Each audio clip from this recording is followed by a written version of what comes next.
السلام علیکم ورحمۃ اللہ وبرکاتہ۔ سورۃ الانعام آیت نمبر 121۔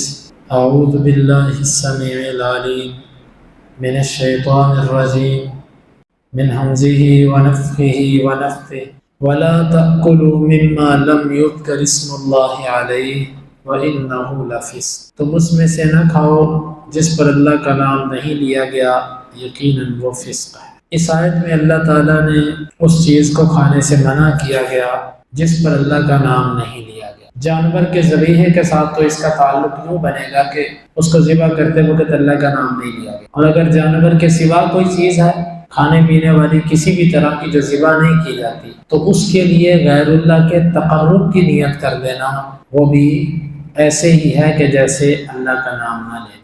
جس پر اللہ کا نام نہ لیا جائے تم نہ کھاؤ۔ اس سلسلے میں فقہائے اہل علم کے 3 مذاہب ہیں۔ پہلا مذہب یہ ہے کہ جس چیز پہ اللہ تعالیٰ کا نام نہیں لیا گیا وہ چیز کھانا حرام ہے، یعنی آپ نے جانور ذبح کیا اور آپ نے ذبح کرتے وقت تکبیر نہیں پڑھی، وہ جانور حرام ہو گیا، چاہے آپ نے بھول کر چھوڑی چاہے جان بوجھ کر چھوڑی۔ دوسرا مذہب اہل علم کا یہ ہے کہ بسم اللہ پڑھنا مستحب ہے، لیکن اگر بسم اللہ چھوٹ جائے، چاہے بھول کر چھوٹے چاہے جان بوجھ کر چھوڑو، جانور حلال ہے۔ پھر اس کا کیا مطلب ہوا کہ وَلَا تَأْكُلُوا مِمَّا لَمْ يُذْكَرِ اسْمُ اللَّهِ عَلَيْهِ۔ وہ کہتے ہیں کہ یہ آیت اس موقع پر اتری تھی کہ جب انہوں نے یہ کہا تھا کہ جس کو تم مارتے ہو اس کو کھاتے ہو، جس کو اللہ مار دے اس کو تم کیوں نہیں کھاتے، یعنی جو تبھی موت مر جائے اس کو تم کیوں نہیں کھاتے، تو یعنی وہ مردار ہوتا ہے، تو اس لیے اس مناسبت سے یہ کہا گیا کہ جس پر اللہ کا نام نہیں لیا گیا وہ تم نہ کھاؤ۔ یہ ابن عباس رضی اللہ عنہ نے اس سے مراد یہاں پر مردار لیا۔ اور ایک قول یہ ہے اس سلسلے میں، بتوں کے نام پر ان کے استانوں پر جو ذبح کیا جاتا تھا یہ اس کے بارے میں کہا جا رہا ہے۔ جب بتوں کے لیے ذبح کیا گیا گویا کہ وہ اللہ کے لیے نہیں کیا گیا۔ بہرحال یہ ایک مذہب ہے، ایک موقف ہے، بہت سارے فقہا اس کے قائل ہیں۔ تیسرا مذہب یہ ہے اس سلسلے میں کہ اگر تو بھول کر اللہ کا نام نہیں لیا گیا تو معاف ہے، کیونکہ امت سے بھول چوک معاف ہے۔ اگر جان بوجھ کر اللہ کا نام نہیں لیا گیا تو پھر یہ جانور حرام ہو گیا، اس کو کھانا جائز۔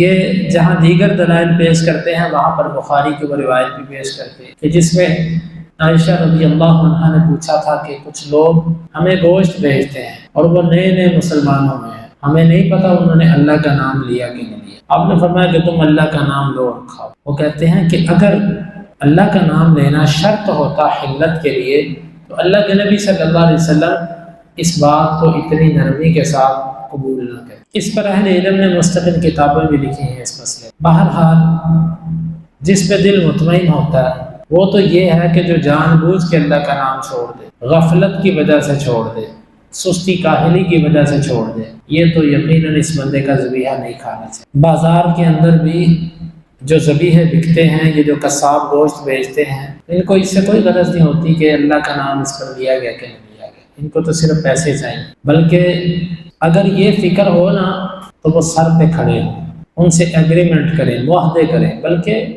خود تکبیر پھیرنے کی کوشش کریں۔ لیکن ہمیں اس سے کیا لگے، ہمیں تو روپیہ چاہیے، پیسے چاہیے، منافع چاہیے، جو مرضی بکوا لو اور منافع دے دو بس۔ حالانکہ جو چیز حرام ہو گئی اس کو بیچنا جائز کیسے ہو، جب ہمیں پتہ کہ وہاں پر ایک ایسا بے دین اور ایک ایسا مشرک اور ایک ایسا انسان کھڑا ہے کہ جو نہ اللہ کو صحیح پہچانتا ہے، نہ توحید کو جانتا ہے، نہ نمازی ہے، وہ جانوروں کے گلے کاٹے جا رہا بس، اور ہم اس کو لا کر یہاں پر بیچ رہے ہیں۔ یہ بہت حساس مسئلہ ہے جس میں ہمارے اس زمانے میں لوگ بڑے ہی ڈھیلے ہو چکے۔ ٹھیک ہے، ایک بندہ اس سے ہماری دعوت کی، گھر پہ کھانا اس سے پکایا، ہم اس کے پابند نہیں ہیں کہ ہم پوچھتے پھرے، لیکن جب ہم بازار سے لے کر آتے ہیں ساری چیزوں کا ہمیں علم ہوتا ہے، وہاں پر پتہ ہے کہ پیچھے کہاں پر ذبح ہوتے ہیں اور کیا معاملات ہیں، ایسے جگہوں پر احتیاط بہتر ہے، جہاں تک ہو سکتا ہے بچے۔ جہاں تک جان بوجھ کر چھوڑنے کا سلسلہ، غفلت کا سلسلہ، اس پر تو دل یہی ہے کہ یہ حرام ہے۔ باقی رہا بھول چوک، تو جو علماء اس کو شرط قرار دیتے ہیں نا، وہ شرط میں اگر انسان بھول بھی جائے تو مشروط اس سے نہیں ہوتا۔ مثلا وضو نماز کے لیے شرط ہے، کوئی بندہ بھول کر نماز پڑھ لے اور بعد میں یاد آئے کہ میں نے وضو نہیں کیا تھا، تو نماز ہوگی؟ نہیں ہوگی۔ جو علماء اس کو شرط قرار دیتے ہیں وہ بھول کا بھی اعتبار نہیں کرتے، لیکن جو علماء اس کو شرط نہیں قرار دیتے وہ کہتے ہیں بھول ہو گئی، اس کو معاف کر۔ اللہ بہتر جانتا ہے۔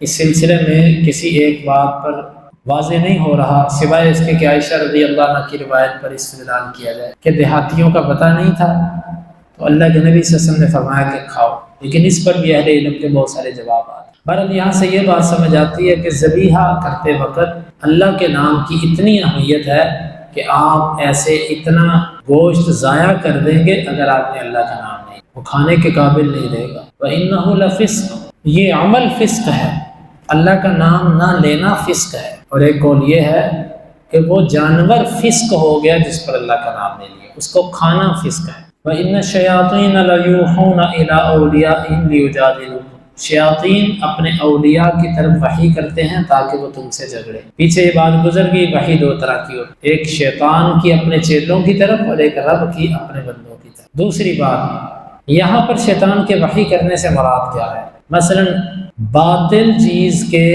حلال ہونے پر اور حلال چیز پر شبہ ڈالنے میں وسوسے دل میں ڈال، مثلا یہ کہنا کہ جس کو اللہ مار دے اس کو تم نہیں کھاتے، جس کو تم مارو اس کو کھاتے، اس طرح کی باتیں، یا یہ کہنا بے دین اور ملحد قسم کے لوگوں کا بکری کی بھی 4 ٹانگیں، سور کی بھی 4 ٹانگیں، اس کو حلال کہتے ہو اس کو حرام کہتے ہو، کیوں؟ یہ وہ لوگ ہیں جن کو شیطان وحی کرتا ہے۔ مثلا یہ کہنا کہ دکان کرائے پر دیں، اس کی دکان چلے نہ چلے ہم تو کرایہ لیتے ہی ہیں نا، اسی طرح کسی کو رقم کاروبار کے لیے دیں، اس کا کاروبار چلے نہ چلے اس سے فکس پرافٹ لینا یہ ہمارا حق ہے، یہ سود کیسے ہو گیا؟ اس طرح کے حلال اور حرام کے شبہ پیدا کریں۔ الغرض شیطان کی وحی سے یہاں پر مراد ہے اللہ کے حکموں کو، حلال چیزوں کو حرام سے تشبیہ دینا اور حرام چیزوں کو حلال سے تشبیہ دے کے حلال کرنا۔ یہ تو اس جیسا ہے، یہ تو اس جیسا ہے۔ اس طرح مشرکین مکہ کہتے تھے انما البیع مثل الربا، جو بیع ہوتی ہے یہ تو سود کی طرح ہوتی ہے، یا اور اس طرح کے شبہات، یا جس طرح مشرک قسم کے لوگوں سے آپ کہیں کہ اللہ کے غیر کے نام کی چیز حرام، تو آگے سے کہتے ہیں لوگ جو چیز ہم کھاتے ہیں وہ حلال، اور ہم اللہ کا نام لے کر کھاتے ہیں تب بھی حلال، تو محض کسی کے تقرب کے نام پر اس چیز کو کھانا یہ حرام کیسے ہو؟ تو ہر وہ دلیل کہ جو حق کے مقابلے میں ہو یا حق اور باطل کو خلط ملط کرنے کے لیے دی جائے، یہ شیطانی وحی جو شیطان اپنے چیلوں کی طرف کرتا ہے۔ لیجادلوکم، وہ یہ وحی کیوں کرتا ہے؟ تاکہ وہ تم سے جھگڑے، شکوک و شبہات پیدا کرے۔